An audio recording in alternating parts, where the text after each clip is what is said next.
تو دین شعبہ بازی کا نام ایک جو ہمارے ملک میں اللہ رسول کا اتنا تعارف نہیں ہے جتنا ولیوں کا تعارف ہے. ولیوں کا تعارف کرنا، ان کی زندگی پڑھنا ہمارے ایمان کا حصہ ہے. لیکن ہم ہندی معاشرت سے متاثر ہیں. ہم نے ولیوں کو بھی اللہ کے قریب پہنچا دیا اور جھوٹی سچا جو کچھ چاہا لکھ دیا. اس امت نے دین کو بچایا ہے سند کے ساتھ. یہ تھوڑا ہے کہ جو مرضی لکھا ہوا آمین. شیخ عبد القادر جیلانی رحمۃ اللہ تبارک و تعالی علیہ پیران پیر ہیں، اس میں کوئی دوسری رائے ہے ہی کہ وہ ولایت کے مقام میں سب سے اوپر ہیں. اللہ نے ان کو یہ مقام دیا ہے. لیکن ان کے بارے میں جھوٹی باتیں. سلام پھیرتے تھے، جب ادھر منہ کرتے تھے تو ادھر والے علماء بن جاتے تھے، اور ادھر منہ پھیرتے تھے تو ادھر والے حافظ بن جاتے تھے، اور وہ ان پڑھ کہتے ہیں سبحان اللہ. ارے بھائی ایسا نہیں. میرے نبی سے بڑی نظر ہے جیلانی کی. قطب سبحانی، پیران پیر، جتنے ٹائٹل دو تھوڑے ہیں، لیکن میرے نبی کے سامنے تو وہ ایک تنکے کی حیثیت نہیں رکھتے ہیں. ساری ولایت تو بہت چھوٹی چیز ہے. سارے انبیاء اکٹھے ہو جائیں تو میرے نبی کے سامنے کیا ہے؟ کچھ بھی نہیں. تو میرے نبی سلام پھیرتے تو عالم بنا دیتے، ادھر سلام پھیرتے تو حافظ بنا دیتے. آپ نے تو کیا نہیں تو یہ پیران پیر کیسے کر دیا؟ یہ اس قسم کے جھوٹے قصوں نے وہ دین کا حلیہ بگاڑ دیا، دین کی شکل بگاڑ دی. کیا پیرانوں تو سارے مننے ہیں؟ اللہ دے ولیاں دا کوئی انکار ہے بھلا؟ ہر پیر صاحب دا کوٹا ہے اللہ کو لوگ وچوں لے کے دے دیندا کہ پتر کون دیتا ہے؟ وہ سمجھو پیر ہی دیتا ہے. پیر جگی پتر دیویں آ. ہمارے چینل ایجو آفیشیل کو سبسکرائب کریں اور نئی اپڈیٹس کے لیے گھنٹی کے بٹن کو ضرور دبائیں. اور سورۃ فاتحہ کا خلاصہ ایاک نعبد و ایاک نستعین. یا اللہ صرف تیری بندگی، یا اللہ صرف تجھ سے مدد. ایاک سارے طرفوں سے. وَإِذَا سَأَلْتَ فَاسْأَلِ اللَّهِ وَإِذَا اسْتَعَنْتَ فَاسْتَعِنْ بِاللَّهِ. ایاک کہ یا اللہ صرف تیری بندگی، اور یا اللہ صرف تجھی سے مانگنا. تیرے آگے جو لب ہے، دنیا بھی اسی سے مانگنی ہے اور آخرت بھی اسی سے مانگنی ہے. اللہ نے ہمیں دنیا پہلے سکھائی، آخرت بعد میں سکھائی.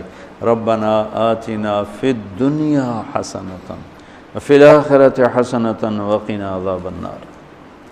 تو سارے آسمانی کتابوں کا خلاصہ یہ ایک جملہ ہے، ایاک نعبد. اور بندگی صرف نماز نہیں بلکہ پوری زندگی اللہ کی چاہت میں گم ہو جائے، ڈھل جائے، اور ہر ضرورت میں اللہ ہی کی طرف ہاتھ اٹھے، مخلوق کی طرف ہاتھ. ایک ہوتا ہے ایک دوسرے کی مدد کے لیے، وہی اپنا ٹریکٹر دینا. یار میری جو ہمارے ہاں ہم نے اپنی مثال دینی، جب ایک دم زمین تیار کرنے کا وقت آتا ہے تو وہ 3 ٹریکٹر بھی کافی نہیں ہوتے، تو ہم کہتے ہیں جی ذرا اپنا ٹریکٹر بھیج دینا، ایک ہی دن میں ہماری زمین ساری تیار ہو جائے. یہ ایک دوسرے کی امداد باہمی ہے. مدد جہاں انسان بے بس ہے، صرف اللہ ہی کر سکتا ہے، ان چیزوں میں اللہ کے سامنے جھولی پھیلانا، اسی کو پکارنا، اسی کے آگے ہاتھ پھیلانا اور اسی کے آگے سر جھکانا. تو سورۃ فاتحہ کو مجھے کوئی یاد پڑتا ہے، ایک دفعہ میں کہیں پڑھا تھا کہ اللہ اپنی ذات کو اتنے خوبصورت انداز میں بیان کرتا ہے.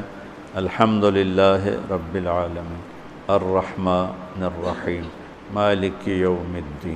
یہ تو غیب کے صیغے کے ساتھ بات ہو رہی، لیکن اللہ اپنی ذات کو اس قدر خوبصورت انداز میں بیان کرتا ہے کہ ان 4 لفظوں میں اللہ سامنے آ جاتا ہے تو سننے والا اللہ کو سامنے دیکھ کر کہتا ہے ایاک نعبد، تیری ہی بندگی کرتے ہیں، وایاک نستعین، تجھ سے مانگتے ہیں. کیونکہ اللہ کو دینے کے لیے کہیں سے مانگنا نہیں پڑتا. وہ میں تھا گاؤں میں، تو ایک ہمارا رشتہ دار برادری، میں نے سب سے دوستی لگا کے رکھی، سب سے ملتا ہوں. مجھے کہنے لگا طارق میاں بندہ تو بڑا چنگا ہے، اور تو وابیاں نہ رل گئے کیا وابی کون ہوندے کہ جڑے پیراں نوں نہیں مندے ہے کہ پیراں نوں تو سارے مننے ہیں اللہ دے ولیاں دا کوئی انکار ہے بھلا ہاں یہ آنے ہے بھئی پیر پتر نہیں دے سکدا تے پیر دعا دے سکدا ہے پتر تو اللہ دیندا ہے کہ یہ تو گل ہر پیر صاحب دا کوٹا ہے اللہ کولوں اندے وچوں لے کے دے دیندا سمجھو ہیں ہر پیر صاحب کا کوٹا ہے اس کوٹے میں سے اللہ سے لے کر دے دیتا ہے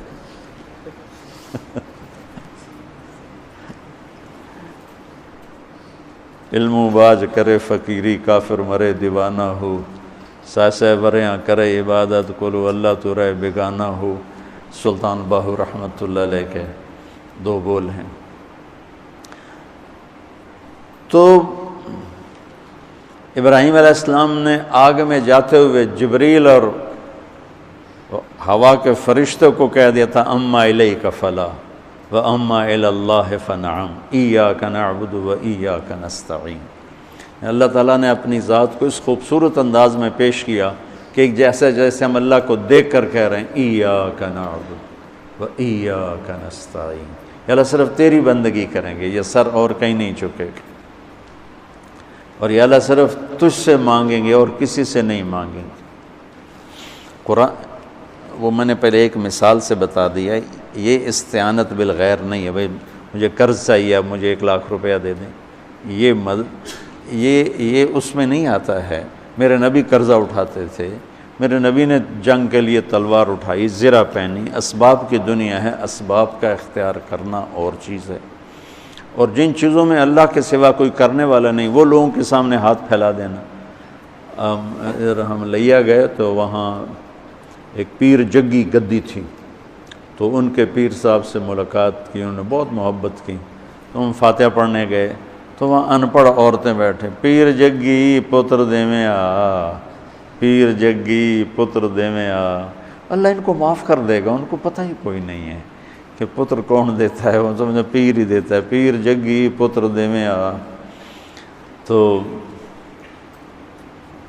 استعانت صرف اللہ سے اگر آپ نماز کی عادت ڈال لو نا آپ پڑھتے ہو لیکن ہر حاجت میں مصلی پہ آ جاؤ پھر آپ کو ایاک نستعین کا مزہ آئے گا اپنی حاجت نماز کے ذریعے اللہ کے سامنے رکھو ایک بدو طواف کر رہا تھا یا اللہ تجھے پتہ ہے نا میں بھی بھوکا ہوں اور میری اونٹنی بھی بھوکی ہے اور مجھے کھانے کو میرے بچے بھی بھوکے اور میں بھی بھوکا ایک آدمی ساز سن رہا تھا تو اس نے جلدی سے اپنے تھیلی نکالی درہموں کی کہ میرے بھائی قبول فرما کا پیچھے ہٹ تو اس سے لینا ہوتا تو اس کے گھر میں آتا جس کے گھر آیا ہوں اسی سے لینا چل مجھے نہیں چاہیے وہ طواف سے فارغ ہوا تو اعلان ہوا فلاں ابن و فلاں کہاں ہے تو یہ خود تھے کہا جی میں ہوں کہا آپ کے چچا کا انتقال ہوا ہے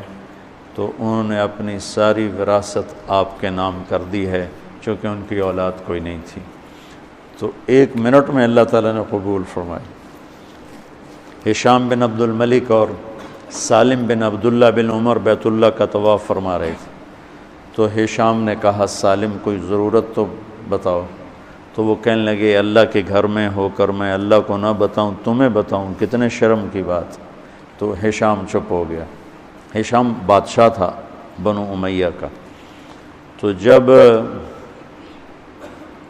دونوں باہر نکلے تو ہشام نے کہا اچھا اب تو بولیے کوئی ضرورت بتائیں تو سالم بن عبداللہ بن عمر حضرت عمر کے پوتے کہنے لگے کیا بتاؤں دنیا کی یا آخرت کی وہ کہنے لگا دنیا کی بتاؤ آخرت کی میں کیا پوری کروں گا تو وہ کہنے لگے دنیا تو کبھی اللہ سے نہیں مانگی تجھ سے کیا مانگا ما سألت من یملکھا فکیف من لا یملکھا جو دنیا کا شہنشاہ ہے دنیا تو اس سے کبھی نہیں مانگی تم سے کیا مانگوں گا تو میرے عزیزو سارے قرآن کا خلاصہ یہ 2 لفظ ہیں ایاک نعبد امت اللہ کے سامنے سر جھکا دے ہر حرام چھوڑ دے ہر حلال پہ آ جائے۔ بندگی صرف نماز نہیں ہے، بازار کی بندگی کیا ہے؟ سچائی، ناپ تول کا پورا ہونا، وعدے کو وفا کرنا، کھوٹ ملاوٹ سے بچنا، یہ بازار کی عبادت ہے۔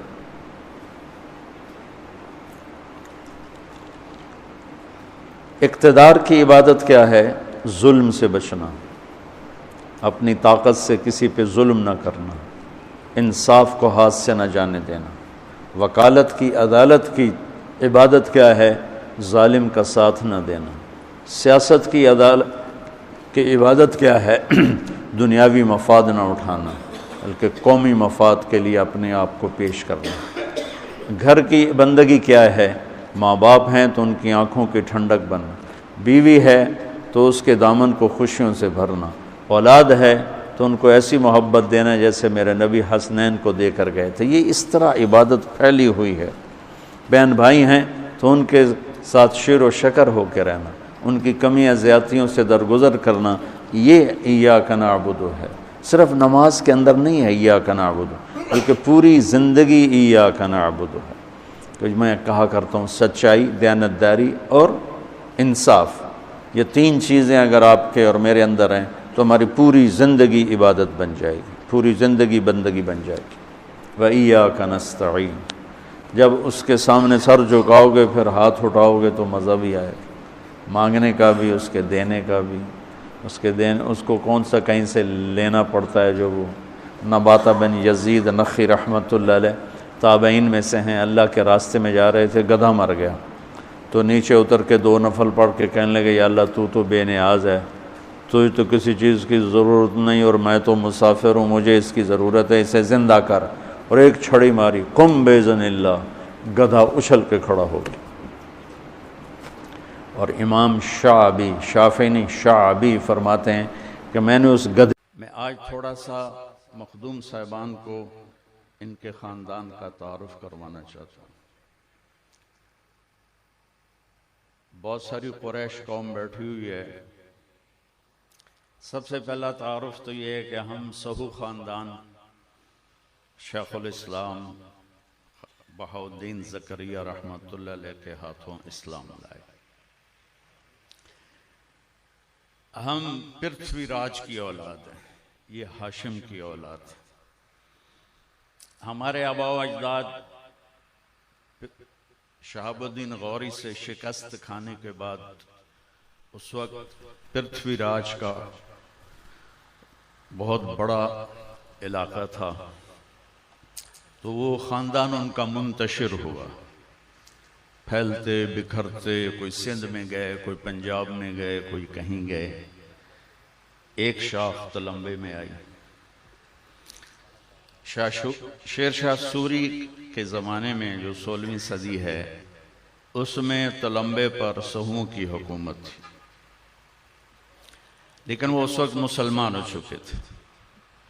یہ تو میرا تھوڑا سا تعارف ہے، ان کا تعارف تھوڑا سا لمبا ہے کہ مجھے محمد مصطفیٰ سے بات شروع کرنی پڑے گی صلی اللہ تعالی علیہ وسلم۔ ابو ہریرہ رضی اللہ تعالیٰ عنہ نے پوچھا یا رسول اللہ متى وجبت لک النبوہ، یا رسول اللہ آپ نبی کب بنے تھے؟ سوکھا جواب ہے، ابو ہریرہ 40 سال دی عمر وچ بنیا۔ کتابی جواب میں آپ کو بتاتا ہوں، 40 سال 6 مہینے 10 دن 21 رمضان۔ لیکن میرے نبی کا جواب سنو، ابو ہریرہ کنت نبیا وان آدم بین الروح والجسد، ابو ہریرہ ابھی آدم کا وجود نہیں تھا اور میں نبی بن چکا تھا۔ اچھا، اس کے ساتھ ایک اور حدیث سناتا ہوں۔ آپ نے فرمایا اللہ تعالیٰ نے پیدائش کائنات سے 1000 سال پہلے، پیدائش کائنات، نہ عرش، نہ فرش، نہ قلم، نہ کرسی، نہ زمین نہ آسمان نہ پانی نہ چاند نہ تارے نہ جبریل نہ میکائیل نہ اسرائیل نہ اسرافیل نہ مشرق نہ مغرب نہ شمال نہ جنوب نہ پتھر نہ پہاڑ نہ ہوا نہ آگ نہ روشنی، صرف اللہ۔ 1000 سال ایک روایت، دوسری روایت 2000 سال۔ اللہ تعالیٰ نے سورہ یاسین کی تلاوت فرمائی۔ ہن پہلے ایک حدیث میں ہور دساں تاکہ تو انہوں پھر ادھا صحیح طاقت دا پتہ لگ سی۔ آپ نے فرمایا ان لی عند اللہ 10 اسماء، میرے رب نے میرے 10 نام رکھے ہیں۔ انا محمد و احمد والماحی والحاشر والعاقب والفاتح والخاتم و ابو القاسم و طاہا و یاسین۔ ہن تسی سارے بولو یاسین۔ یاسین کیندہ نام ہے؟ اللہ نے رکھیا ہے کیندہ اپنے نبی دا۔ ٹھیک ہوگی گل؟ اچھا، پہلی حدیث کی سنائی کہ ابھی آدم کا نشان بھی نہیں تھا اور میں نبی بن گیا تھا۔ دوسری حدیث کی سنائی کہ 1000 یا 2000 سال پیدائش کائنات تو پہلے اللہ تعالیٰ نے سورہ یاسین پڑھی۔ اور یاسین سنو ذرا، یاسین نو قرآن دا دل آکھیا جاندہ ہے۔ یاسین والقرآن الحکیم انک لمن المرسلین۔ 2000 سال پہلے اللہ تعالیٰ کہہ رہا ہے یاسین مجھے قسم ہے قرآن کی، آپ میرے رسول ہیں۔ آپ وہاں کہا جاتا ہے جہاں لوگ، جیسے آپ لوگ بیٹھے میں کروں آپ لوگ، تو کوئی ہستی کو وجود مل چکا ہے جس سے اللہ تعالیٰ کہہ رہا ہے آپ میرے رسول ہیں علی صراط مستقیم۔ اللہ تعالیٰ نے، اللہ کے نبی نے فرمایا، اللہ نے ساری آدم کی نسل کو دیکھ کر اس میں سے عربوں کو چھانٹا، پھر عرب کی نسل میں سے اللہ تعالیٰ نے مضر کو چھانٹا، پھر مضر کی نسل میں اللہ نے قریش کو چھانٹا، پھر قریش کی نسل میں اللہ نے ہاشم کو چھانٹا، اور ہاشم کی نسل میں اللہ نے میرا انتخاب فرمایا۔ اچھا، مجھے ایک فضیلت حاصل ہے، میری ماں بھی مخدوم صاحب کے خاندان سے، مخدوم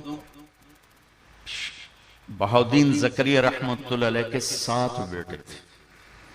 یہ صدر الدین کی اولاد بیٹھے ہیں، ساڑھی ماں کسے اور دی بڑھ دی تھی۔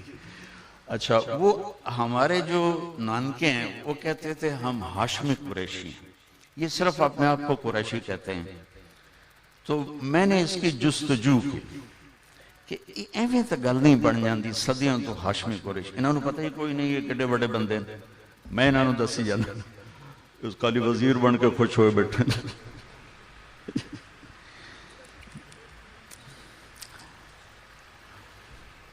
پہلے تھوڑا سا تعارف کر، شاہ رکن عالم فرماتے ہیں کہ محمد بن قاسم کے لشکر کے ساتھ ہمارا خاندان جہاد میں شرکت کے لیے سندھ آیا۔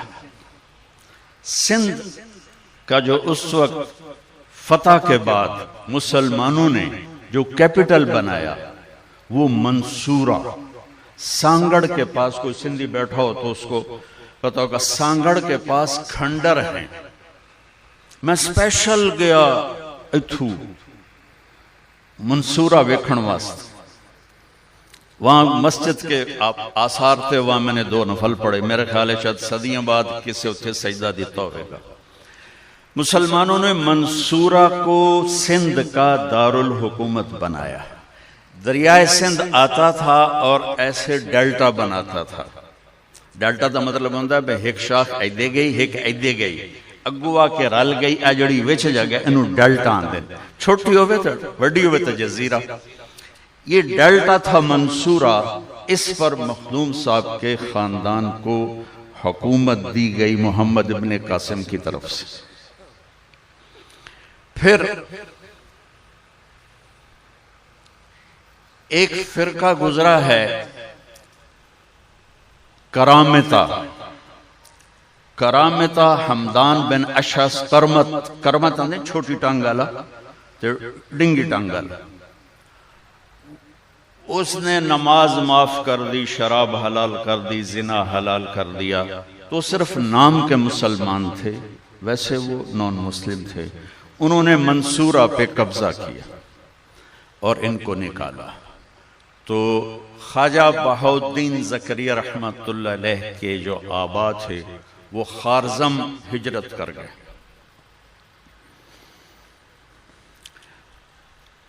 جب محمود غزنوی ملتان پر آیا حملہ کرنے، تو وجیہ الدین والد، کمال الدین دادا، جلال الدین پردادا، شمس الدین نصب سنا دوں سرکار، بہاؤالدین، وجیہ الدین، کمال الدین، جلال الدین، حسین، عبداللہ، مطرف،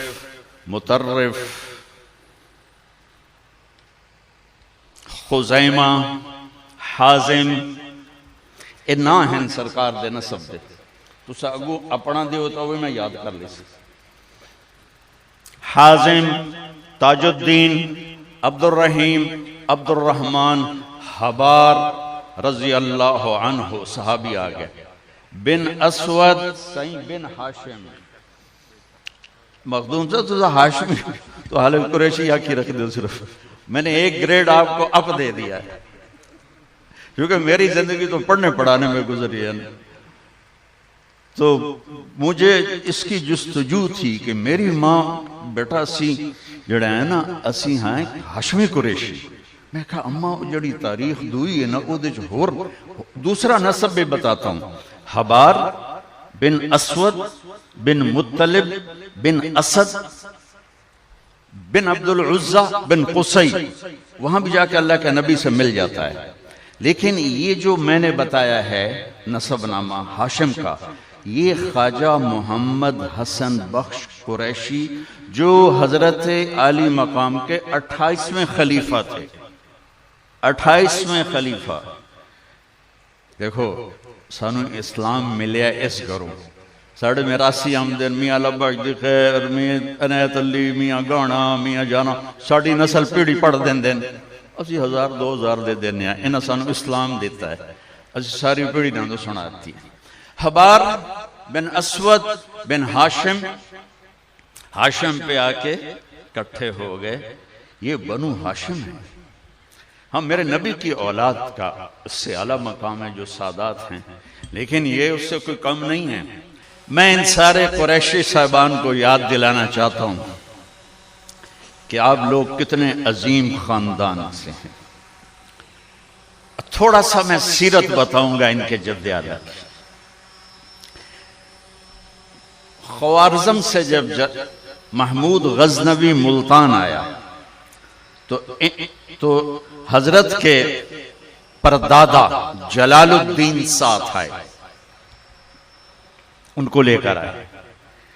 جب انہیں ملتان فتح کیا تو جلال الدین رحمت اللہ علیہ کو کروڑ لال عیسن کا قاضی مقرر کیا۔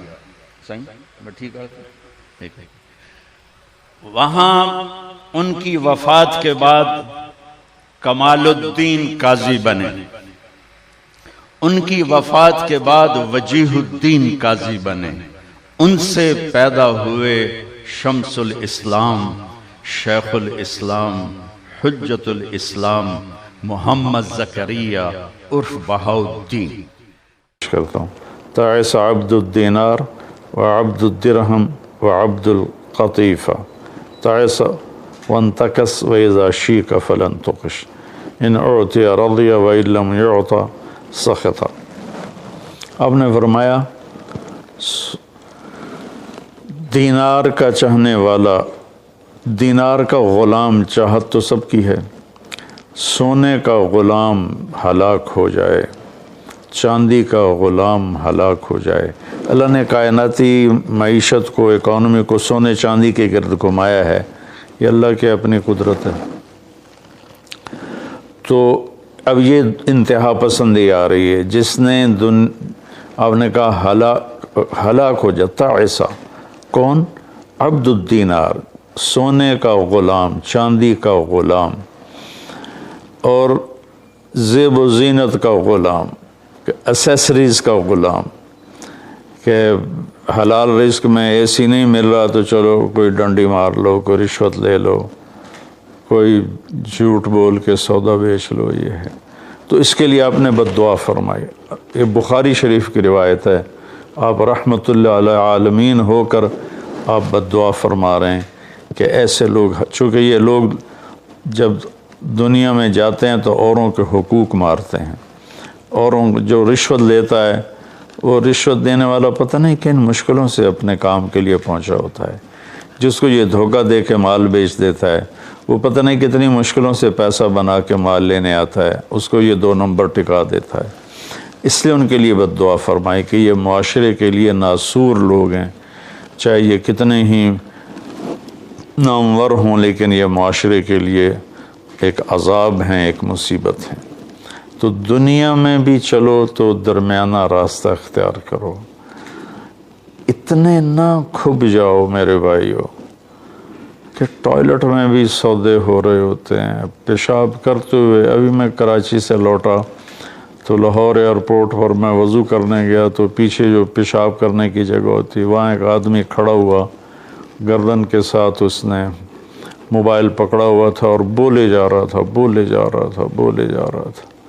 یہ بھی کوئی زندگی نہیں ہے، کھانا بھی کھا رہے ہیں اور سودا بھی بیچ رہے ہیں اور پیمنٹ بھی لے رہے ہیں اور سودا کر بھی رہے ہیں اور ساتھ کھانا بھی کھا رہے ہیں۔ تو یہ تو کھانا زہر بن جاتا ہے، دماغ کی طرف سے آرڈر جاتا ہے کہ کھانا آ گیا ہے، تیار ہو جاؤ، معدے کو آرڈر ملتا ہے، ساتھ ہی فون کی گھنٹی بجتی ہے، فون اٹھاتا ہے تو آرڈر فون کی طرف چلا جاتا ہے، معدے کو آرڈر نہیں جاتا، غذا زہر بن جاتی ہے۔ تو ایسی دنیا کما کے کیا کرنا جس میں آپ کی صحت ہی برباد ہو جائے اور آپ اتنے مصروف ہو جائیں کہ گھر میں آ کر بھی کوئی بچوں سے دلچسپی نہیں، بس اپنے موبائل پر یا سودے کر رہے ہیں یا موبائل پہ کوئی گیمیں کھیل رہے ہیں یا کوئی مووی دیکھ رہے ہیں یا کوئی ڈرامہ دیکھ رہے ہیں۔ کتنی مائیں ہیں جو اس طرح اپنے بچوں کو جھٹک دیتی ہیں، وہ ڈرامہ دیکھ رہی ہوتی ہیں یا کوئی مووی دیکھ رہی ہوتی ہیں یا کوئی کلپ دیکھ رہی ہوتی ہیں، تو بچہ آتا ہے تو اس کو ہوں ہاں کر کے ٹال دیتی ہیں۔ میرے بھائیوں، میری بہنوں، اپنی زندگی کو وہ درمیان میں لاؤ۔ میں ایک آپ کو مثال دیتا ہوں، گاڑی کے چاروں ٹائر میں ہوا بیلنس ہو تو گاڑی صحیح چلتی ہے، چاہے ایف ایکس کیوں نہ ہو، اور اگر ہوا اوپر نیچے ہے، بیلنس نہیں ہے، تو مرسڈیز بھی ہوگی تو وہ چلنے میں آپ کو تکلیف دے گی۔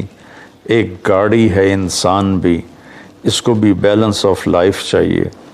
یہ گھر میں آؤ تو گھر کے ہو جاؤ، فون آف کر دو اور اپنے بچوں سے بات کرو، بیوی سے بات کرو، ان کے ساتھ بیٹھو، ان سے گپ شپ کرو اور گھر کی باتیں کرو، گھر کے مسائل ذکر کرو، باہر کے مسائل کو گیٹ پہ چھوڑ کے آ جایا کرو۔ تو یہ تو دنیا ہے نا، اللہ نے اس میں ناپسند کیا ہے کہ ہم اپنے آپ کو زیادہ کھو پائیں، لیکن دین میں بھی اللہ نے ناپسند کیا ہے کہ ہم اس میں زیادہ لگ جائیں۔ لا تغلوا فی دینکم، اپنے دین میں انتہا پسندی پہ مت جاؤ۔ اللہ نے اپنے محبوب سے فرمایا فلا تذهب نفسك علیہم حسرات، میرے نبی آپ ان غیر مسلموں کو تبلیغ کرتے ہوئے اتنا دکھ نہ اٹھائیں کہ آپ خود آہیں بھرتے بھرتے فوت ہو جائیں۔ اللہ نے اپنے نبی سے فرمایا، نماز لمبی کی تو اللہ نے اس سے منع فرما کر فرمایا کہ ما انزلنا علیک القرآن لتشقی۔ اللہ نے اپنے نبی سے اعتدال مانگا، لا تبسطها کل البسط، میرے نبی آپ مال خرچ کریں لیکن سارا نہ خرچ کریں، کچھ بچا کے بھی رکھیں۔ اللہ نے اپنے محبوب سے فرمایا، اس لیے تو اللہ نے زکوٰۃ کا نظام چلایا۔ تو اور ایک حدیث پیش کرتا ہوں. 3 صحابہ آئے حضرت عائشہ رضی اللہ عنہ کے پاس کہ اللہ کے نبی کی رات کیسی ہوتی ہے. کمایا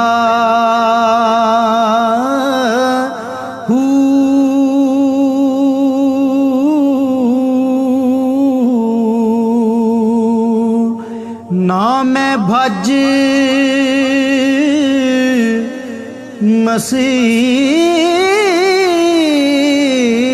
مسیتی وڑیا نہ تسبہ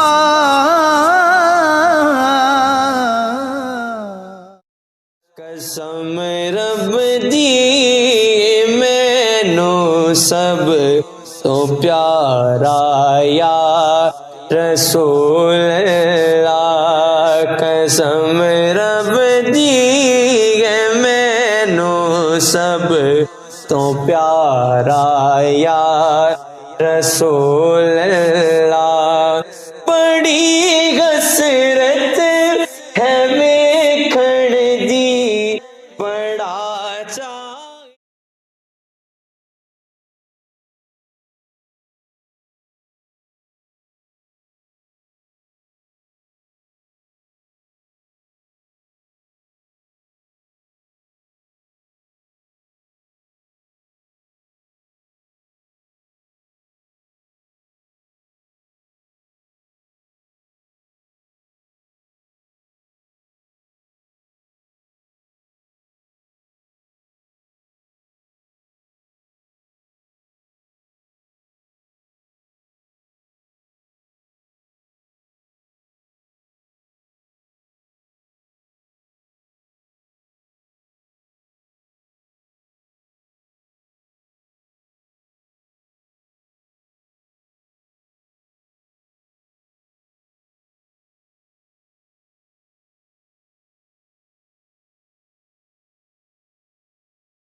کہ اے تن رب دا سچا حجرا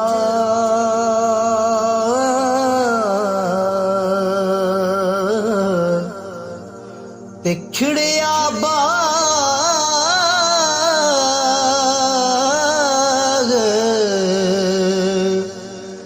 بہار